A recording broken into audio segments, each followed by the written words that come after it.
ఈ సముద్రంలో ఉన్న ప్రశాంతత జనాల్లో ఉండదు, పరిగెడుతూనే ఉంటారు. కారణం డబ్బు. Welcome to Bombay, the money capital of India. 90% news paper కొనే వాళ్ళు చదివేది ఫస్ట్ పేజ్, ఇంకా స్పోర్ట్స్ పేజ్. అలాంటి వాళ్ళకి బిజినెస్ పేజ్ ని అలవాటు చేశాడు. కళలు కనడానికి భయపడే కళ్ళకి కళల్ని ఎలా నిజం చేసుకోవాలో చూపించాడు. ఇన్ని కష్టాల్లో నేనున్నా, బార్డర్ లైన్ దరిద్రంలో బ్రతుకుతున్నా, వాళ్ళ ఇంట్లో వాళ్ళకి ఇష్టం లేకపోయినా నేనే కావాలని నన్ను చేసుకుంది సుమతి, నా బలం, నా భార్య. ఒక రోజులో ఒక అరగంట నాకు నచ్చినట్టు గడవలేదు. దానికే జీవితాంతం ఏడుస్తూ కూర్చోలేను కదా.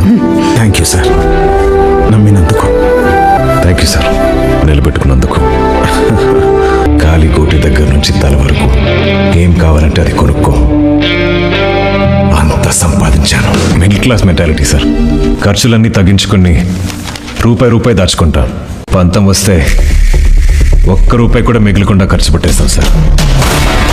నేను వెళ్ళింది నగలు మాత్రమే కొనడానికి కాదు సార్, వాడి అహంకారాన్ని కొనడానికి. అవమానించిన వాడితోనే సలాం కొట్టించుకున్నాను సార్. This is India. వస్తువు కావాలంటే డబ్బుతో కొనాలి. రెస్పెక్ట్ కావాలంటే డబ్బు మన ఒంటి మీద కనపడాలి.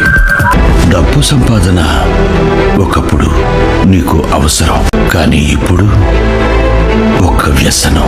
కుటుంబం కోసం మొదలు పెడతాం, కానీ వెళ్ళే కొద్దీ ఆట మత్తులో కుటుంబాన్నే మర్చిపోతాం.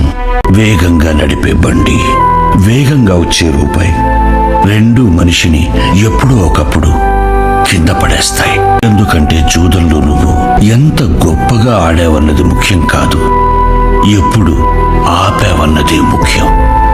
మాటల్లో ఇంత అహంకారం. అహంకారం కాదు, ధైర్యం. చేతుల్లో బలుపు. బలుపు కాదు, బలం. ఇంత చెడ్డవాడిలా మారిపోతావు అనుకోలేదు. Sumathi, I'm not bad, I'm just rich. డబ్బు ఉన్న వాడిని ఈ సమాజం ఎప్పుడు చెడ్డోడ్లా చూస్తుంది. అన్ఫార్చునేట్లీ నువ్వు కూడా నన్ను అలానే చూస్తున్నావు. గెలిచి ఓడితే ఆ ఓటమే గుర్తుంటుంది, ఓడి గెలిస్తే ఆ గెలుపు చరిత్రలో నిలుస్తుంది. ఎందుకంటే history only remembers how you finished. చరిత్ర నన్ను ఎలా గుర్తుపెట్టుకుంటుందో నాకు తెలీదు. మీరు నన్ను ఎలా గుర్తుపెట్టుకుంటారు?